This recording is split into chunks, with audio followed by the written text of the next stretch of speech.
여호와께서 노아에게 이르시되 너와 네 온 집은 방주로 들어가라.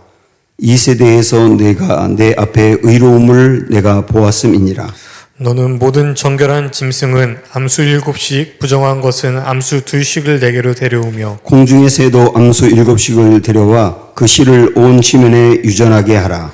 지금부터 7일이면 내가 40주야를 땅에 비를 내려 내가 지은 모든 생물을 지면에서 쓸어버리리라. 노아가 여호와께서 자기에게 명하신 대로 다 준행하였더라.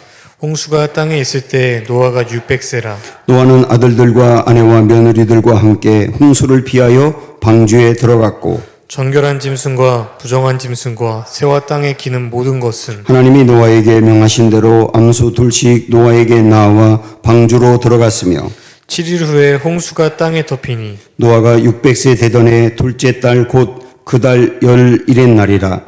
그날에 큰 기쁨의 샘들이 터지며 하늘의 창문들이 열려 40주야를 비가 땅에 쏟아졌더라. 아멘.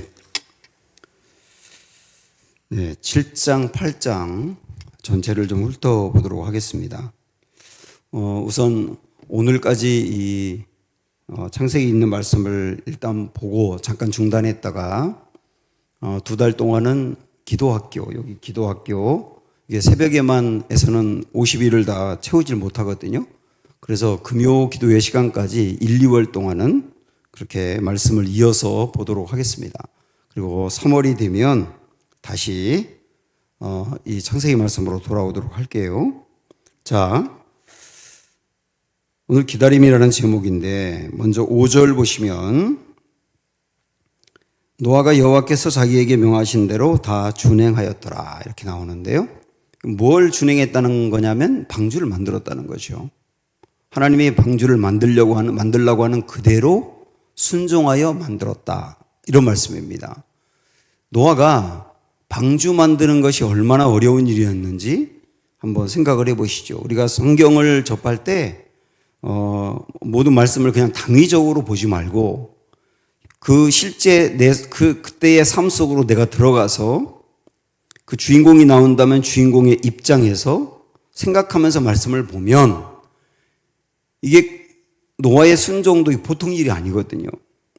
왜냐하면 일단 방주를 100년 동안 만들었습니다. 500세 될 때쯤에 하나님이 방주를 만들려고 말씀하셨고요. 다 만들고 비가 온 게 600세거든요.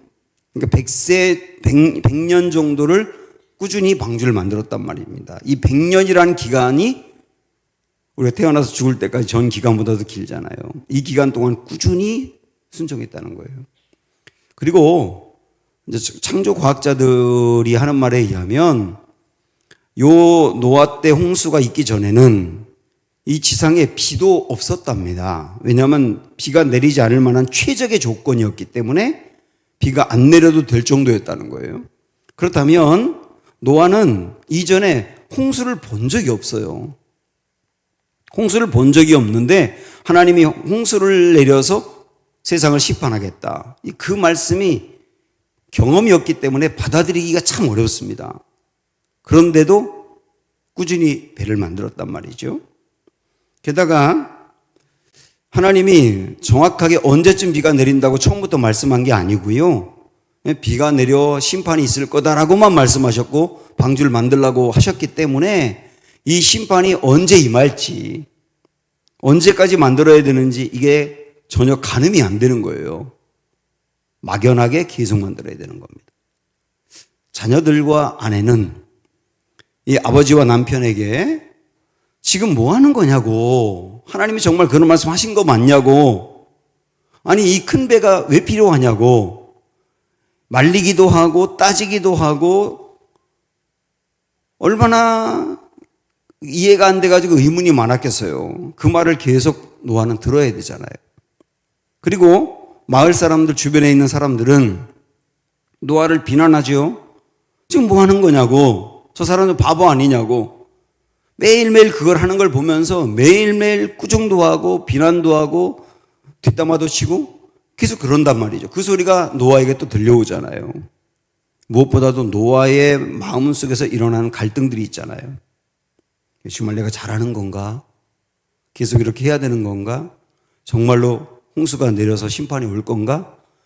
불쑥불쑥 그 안에서 그 올라오는 갈등, 고민 이런 게 있단 말이죠. 이게 최고 어려운 거거든요, 사실은. 이 모든 것들을 보면 100년 동안 꾸준히 방주를 만들어서 완성한다고 하는 것은 다시 말하면 순종은 여간 어려운 게 아니었단 말이죠. 그런데도 노아는 하나님의 말씀대로 준행했다고 나옵니다. 자, 우린 이거를 당위적으로만 보지 말고 우리 이제 에게 주신 말씀이기 때문에 우리가 하나님의 말씀을 제대로 순종할 수 있으려면 어떻게 해야 되느냐? 노아는 어떻게 이렇게 말도 안 되는 순종을 할 수 있었느냐? 그 비결을 보아야 되거든요. 그래서 여기 좀 접어두시고 히브리서 11장으로 한번 가보십시오. 히브리서 11장 7절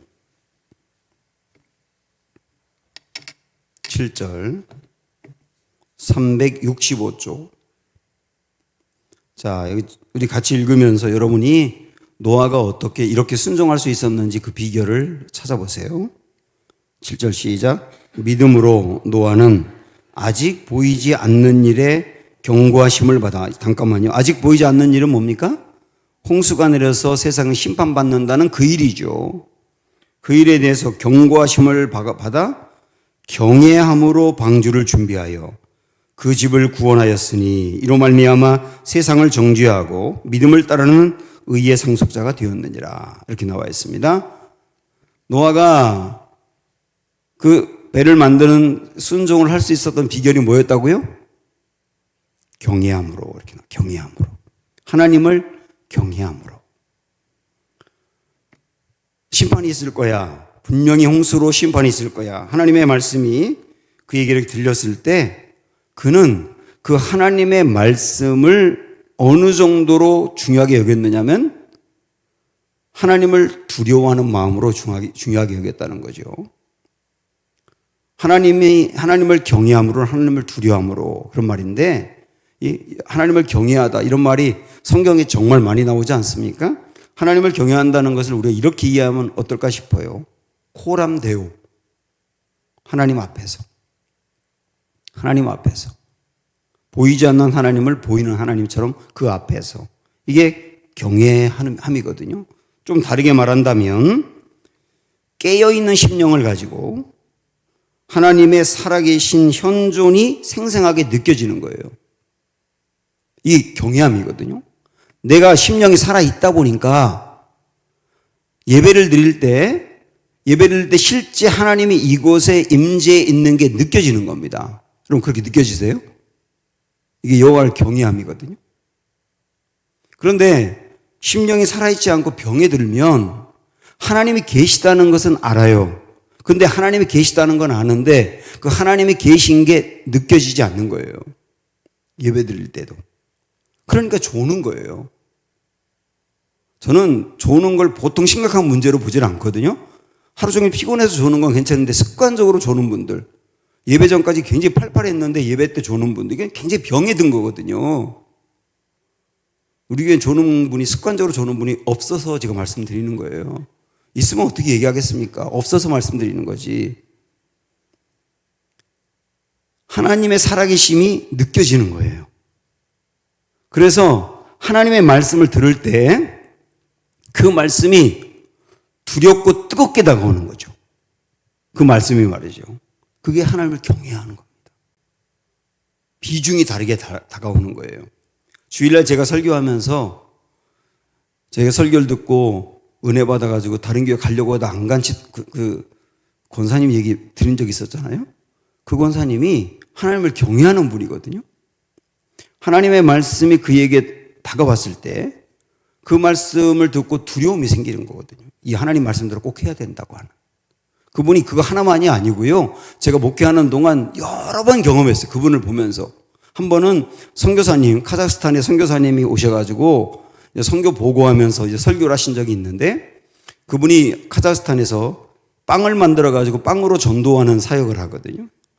실제 제빵 기계를 갖다 놓고 빵을 만들어가지고 그걸 나눠주면서 전도하는 일을 하는데 그 제빵 기계를 놓고서 기도하고 있다 이러니까 그날 그 예배를 드리면서 이분이 하는 일이 뭐냐면 차를 가지고 이렇게 과자나 이런 거 뭐 이런 걸 갖다가 슈퍼마다 돌리는 그런 일을 해요. 그런 일을 하는데 그날이 수금한 날이었어요. 수금한 날. 수금해가지고 얼마인지 세지도 않고 그냥 호주머니에 봉투에 다 담아가지고 1,000원짜리, 10,000원짜리 막 이렇게 수표도 이렇게 있었던 날인데 그분이 그 설교를 들을 때 하나님이 그 말씀을 들을 때 네 안에 있는 거 다 드려. 이런 마음을 주신 거예요. 그래서 이분이 이것도 세지 않고 그냥 드렸어요. 그대로 선교사님한테. 선교사님이 나중에 다 세어보고 358만 원이라고 그러더라고요. 그걸 그냥 드린 거예요. 이분은 하나님의 말씀을 들을 때 하나님의 말씀이 두렵고 뜨거움으로 다가오는 거예요. 이게 경외함이거든요. 노아에게 하나님이 심판이 있을 거야. 홍수가 내릴 거야. 라고 하는 하나님의 말씀. 그러면서 너는 방주를 만들어 준비해. 라고 하는 그 말씀이 노아에게는 경외함으로 다가왔다. 방주를 만들라. 그러니까 너는 방주 만들어서 마지막 심판을 대비하라. 그 말이 오늘 우리에게는 어떤 말씀이냐면 예수님이 다시 오신다는 말씀이거든요. 그렇죠? 예수님이 다시 오신다 하는 말씀이 노아가 심판하여 세상을 멸망시킬 날이 올 거다라고 하는 말씀하고 우리에게 똑같은 거거든요, 지금. 마지막에 주님이 다시 오신다. 그래서 온 세상을 심판하고 구원할 자와 멸망받을 자를 가르신다. 여러분, 이 말씀을 설교 때 듣고 성경 말씀을 들을 때 여호와를 경외하는 마음으로 듣는다면 이 말씀이 보통 중요하게 다가오는 게 아니라는 거죠. 이 말씀을 들으면서 정말로 심판이 오는구나. 이게 받아들여서 내가 딴짓할 때도 정신 바짝 차리고 주님 다시 오시는데 자다가도 벌떡 일어나가지고 깨어 있어야 되는데 이렇게 살면 안 되는 건데 한 해가 또 지나가는데 올해 또 주님 오시면 어떻게 내가 이 모습으로 주님 만날 수 없잖아. 그러면서 늘 그걸 의식하면서 마지막 주님이 올 때를 대비하는 거거든요. 이게 경외하는 거예요. 이게 우리에게 방주를 만드는 하나의 일이고 심판의 날을 대비하는 거란 말입니다. 오늘 하나님께서 저와 여러분에게 여호와를 경외하는 영을 부어주시기를 축원합니다. 이게 내 안에 있어야 하나님의 말씀이 중요하게 살아있는 말씀으로 들린단 말이에요. 그래야 순종이 가능한 것이죠. 그리고 다시 오늘 말씀으로 와서 이전에도 몇 번 언급했던 7일의 이야기를 한번 하도록 하죠. 7장에 보면 9절 10절 한번 보세요. 하나님이 노아에게 명하신 대로 암수 둘씩 노아에게 나와 방주로 들어갔으며 7일 후에 홍수가 땅에 덮이니 이렇게 나와 있지 않습니까? 이 7일이라고 하는 숫자가 중요합니다. 이 7일이라고 하는 이 날짜는 하나님에게도 중요하고 노아의 가족에게도 중요하고 또 방주 밖에 있는 사람들에게도 중요한 숫자거든요. 왜 하나님은 이제 방주를 다 만들었고 홍수를 내려가지고 세상을 심판하면 되는데 분명히 노아와 모든 가족들이 방주 안으로 들어가고 그리고 사방에서 짐승들이 나와서 방주 안에 다 들어가서 이미 모든 게 끝났는데 7일의 기간을 더 유의하셨느냐는 거예요. 7일의 기간 동안 비가 안 내리는 상태로 그냥 방주 안에 있었던 거거든요. 왜 7일이 필요했느냐? 7일의 의미가 뭐냐는 겁니다. 우선 하나님의 입장에서 보면 기다림의 시간인 거예요. 방주를 다 만들었고 노아의 가족이 그곳에 들어갔고 그 다음에 짐승들도 다 들어가서 이제 비만 내리면 되는데 하나님 마음으로는 그 방주의 문을 닫을 수가 없는 거예요. 왜 그렇죠? 한 명이라도 더 건져야 되기 때문에. 우리 앞에서도 본 것처럼 무두셀라가 나이가 가장 많은 이유가 뭐라고 그랬었죠?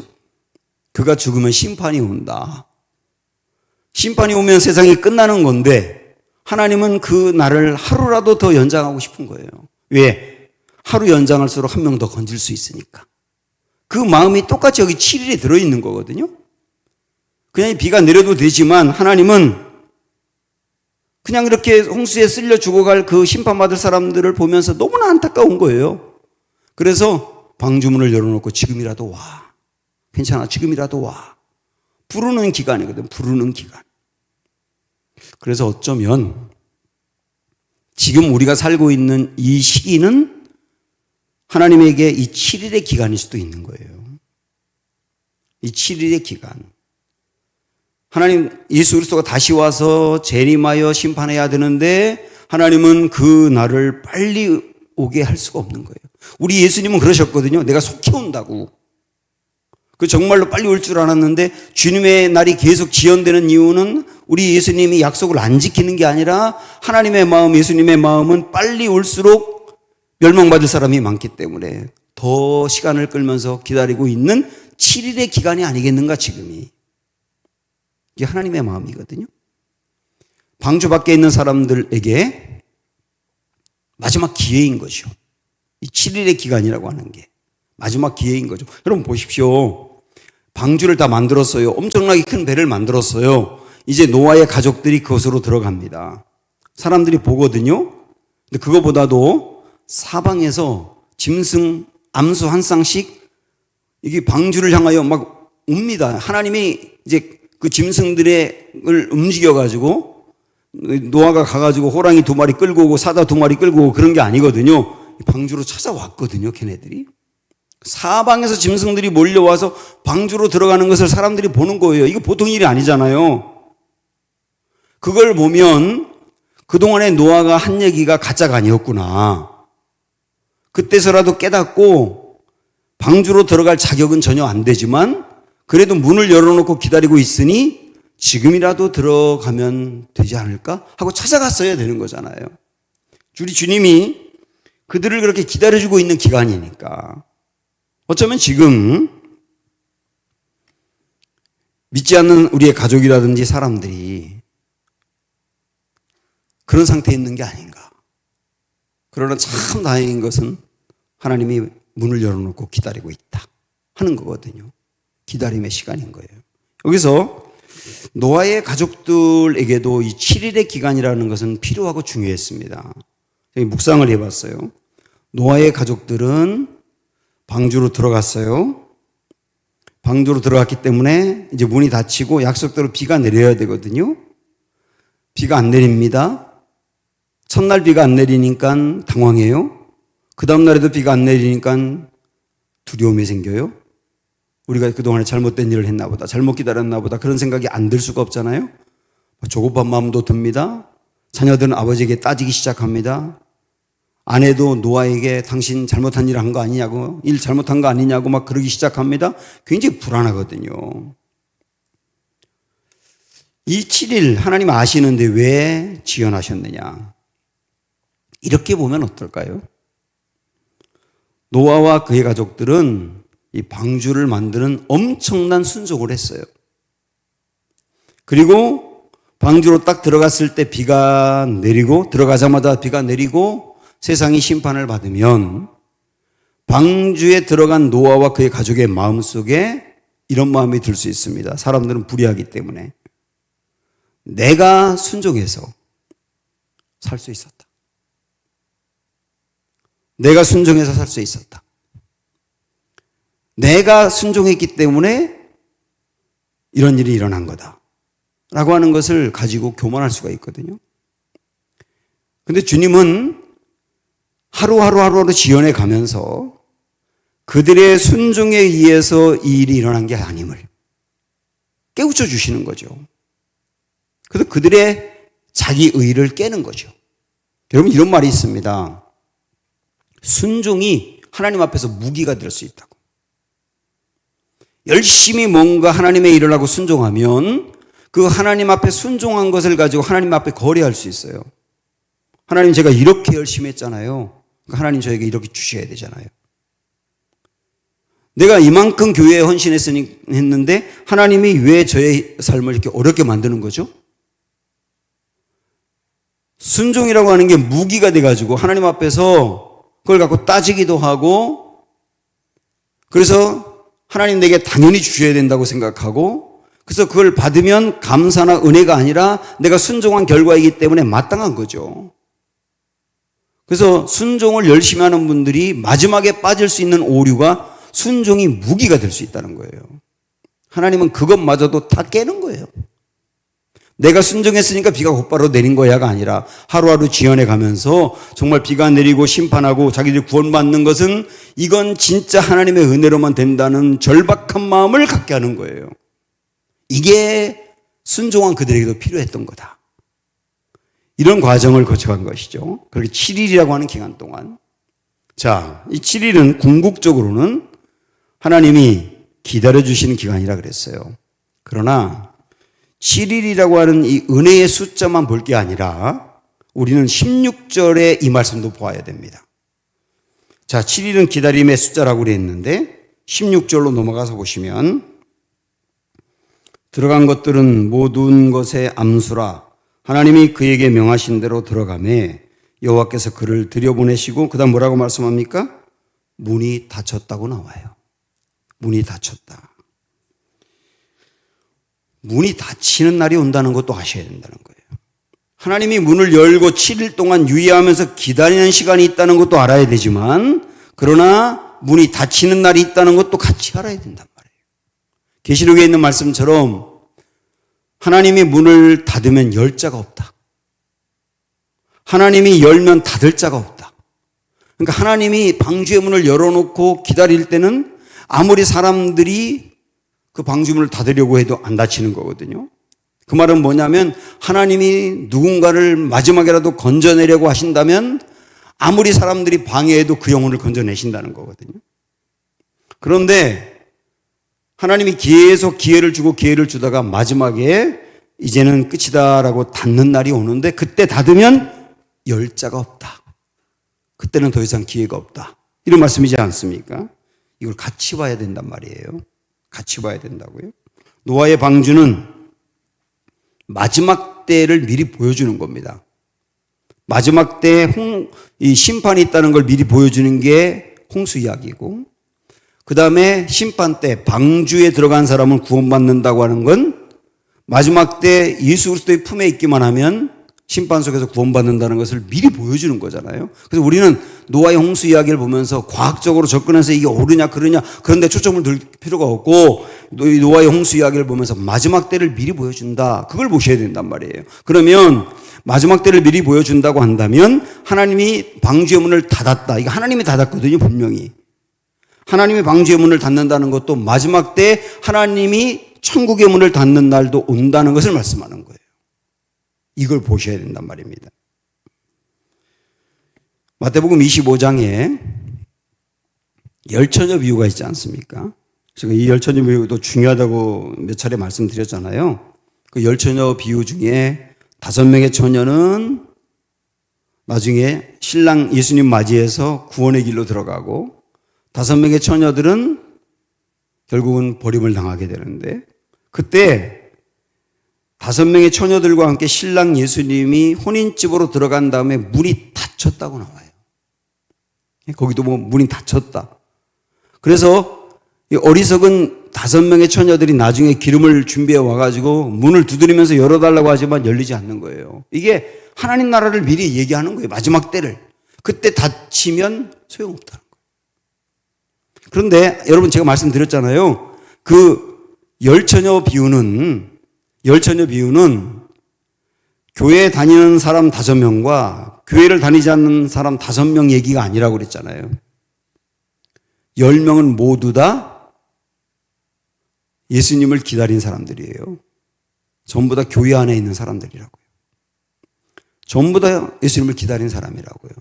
그런데 예수님을 기다린 사람 중에 반은 구원으로 들어가고 반은 구원받지 못했다는 것을 아주 단순하게 받아들여도 지금 교회를 다니면서 예배를 드리고 예수님을 기다린다고 하는 사람 중에 상당히 많은 사람은 구원받지 못할 사람도 있다는 얘기거든요. 결국은 이게 무서운 얘기지 않습니까? 사실. 왜냐하면 교회 밖의 사람이 아니라 교회 안의 사람이니까.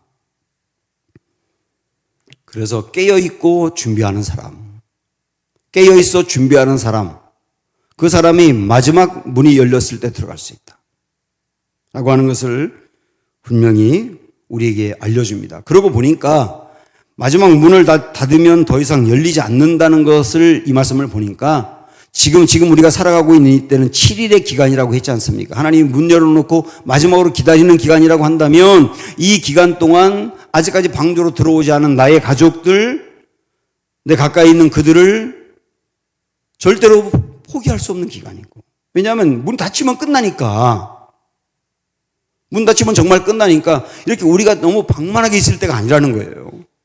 그 가족들을 어떻게든 건져내기 위해서 기도 쉬면 안 되고 권면을 쉬면 안 된다 라고 하는 걸 깨닫는 말씀이기도 합니다. 왜요? 문이 닫힐 수 있으니까.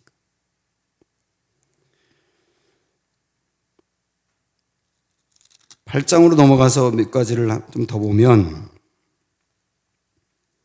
홍수가 내렸고요. 비가 40일 동안 연속으로 내렸거든요. 그리고 40일이 지난 다음에 비가 그쳤습니다. 자, 이 기간이 얼마 정도 되느냐면, 일단 7장에 있는 말씀으로 먼저 보시면 7장 11절을 한번 보세요. 7장 11절.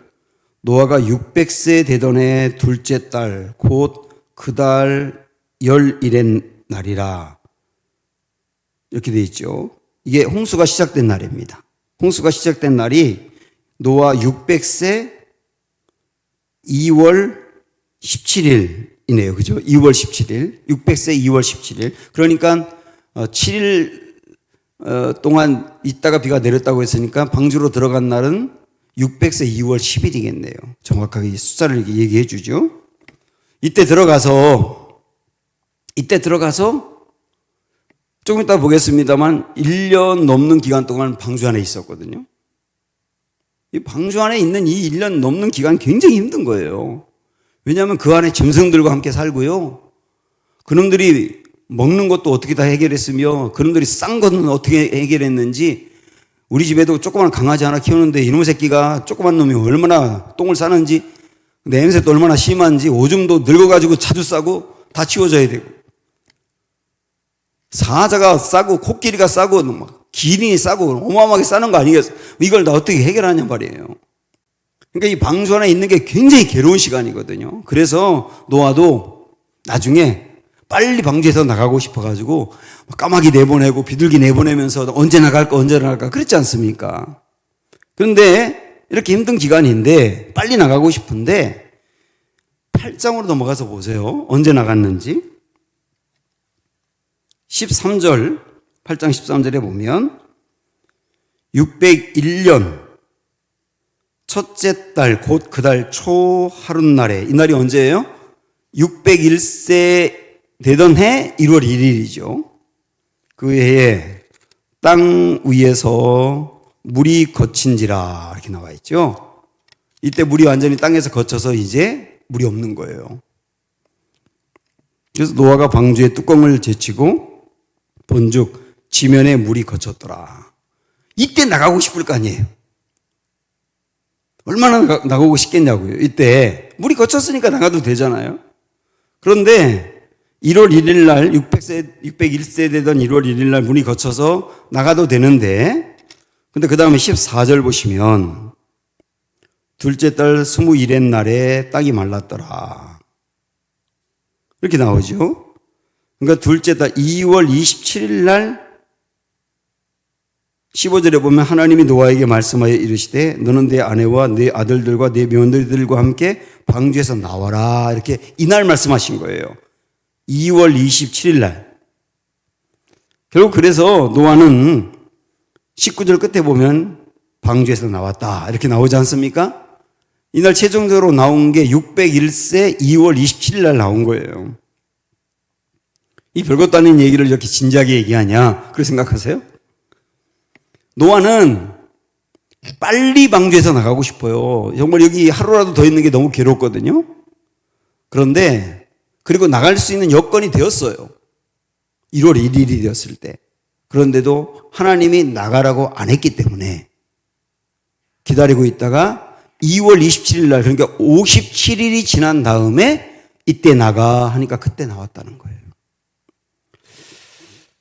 여러분, 이걸 보면서 다시 한번 노아의 순종을 생각하는 겁니다. 들어가는 것도 하나님이 들어가라고 한 때, 나오는 것도 나가라고 한 때, 내가 보기에 지금은 해도 될 것 같다고 판단하는 게 아니라 정확히 하나님의 말씀이 떨어질 때 움직이는 것. 내가 힘들다고 빨리 행동에 옮기는 게 아니라 내가 힘들어도 하나님의 사인이 있을 때 옮기는 것. 이걸 우리에게 보여주는 거잖아요. 이 말씀이 날짜까지 지정해 가면서 일부러. 그래서 노아가 얼마나 순종의 사람이었는지, 그리고 하나님의 말씀에 순종한 그 사람을 통하여 하나님은 재창조와 새로운 인류를 시작하는 일을 이루셨는지 보여주고 있는 겁니다. 그래서 오늘 우리에게 주시는 마지막 말씀, 고지고대로 하나님 앞에 순종해 나가는 삶, 이런 것들을 우리가 모델로 보여주고 있다는 거죠.